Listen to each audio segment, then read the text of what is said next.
Hi, I'm Nicholas Babaya from the Centre for Risk Analysis. There was little mention of Eskom during the last budget speech, but how will South Africa's ongoing energy crisis affect its economic growth trajectory?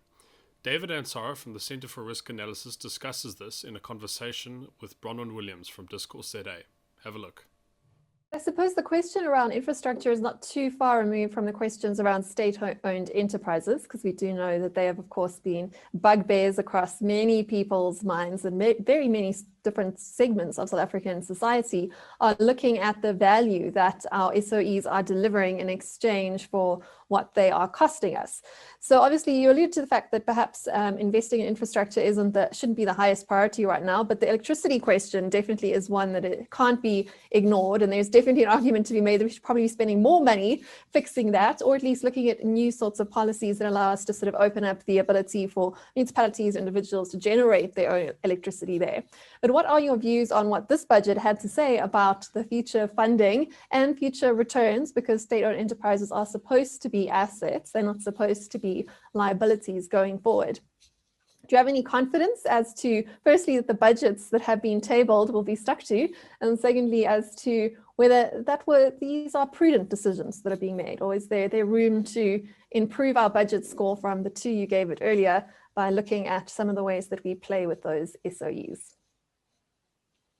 Yeah, so I think actually it's a very good point that you've raised there, Bronwyn. I mean, if you cast your eye over the budget speech, you'll see very little mention of the state-owned enterprises and Eskom in particular. And certainly, I don't envy Andre de Ruyter for the position that he's in. And really the situation in Eskom is the culmination of years of infrastructure neglect, poor governance, and poor financial management. And the South African economy and participants, ordinary businesses in the economy, are bearing the brunt of that. So if we don't resolve that energy situation, we're really looking at a hard ceiling on South Africa's growth of about 1 or 2%.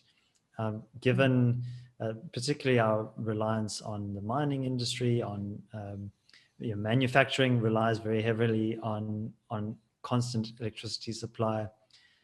If you don't resolve that problem, then you're not going to see the levels of growth that are required. And certainly, I think a liberalization of energy generation is a good place to start. But bear in mind that investing.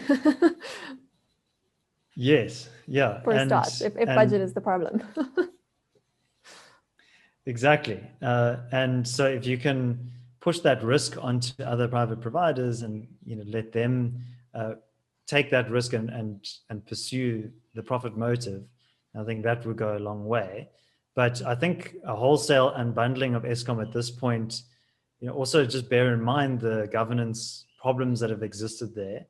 And whilst we're certainly in favor of privatization in a general sense, you also want to avoid a kind of a post-Soviet Union type scenario where assets are sold off in a fire sale and to politically connected individuals. And, so I don't think necessarily a vertically integrated utility is a bad thing, but clearly isn't working at the moment.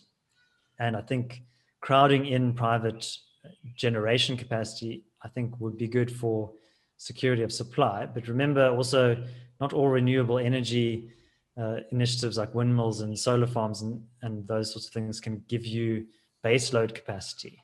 Yeah. So on the margins, that helps you to get over some of those critical shortages maybe. And it's better than burning diesel by the generators, the sound of the suburbs, yes. Yeah, and that's usually wasteful and inefficient. But you don't want to, I believe, and I'm not an energy expert, but I don't think you should be betting the house on 400-year-old windmill technology. And so, what choices are available? Well, I think the liberalization of supply is a good place to start. But remember that as more electricity comes on stream, that's going to put price pressure on Eskom, which is in this, they call a utility death spiral, where they're unable to maintain and service their infrastructure. Means they have to keep pushing rates higher, but then as rates go higher, it incentivizes users to go off the grid. and which compounds the problems further. So so I don't have any easy answers for Mr. Durator and the government on that front, but certainly it's a huge risk and a huge challenge that needs to be resolved urgently. To watch the full video, click the link in the description. If you enjoy our content, please give this video a like, subscribe to our channel and leave a comment. For more strategic risk advice, follow the link in the description to gain access to our 30-day free trial.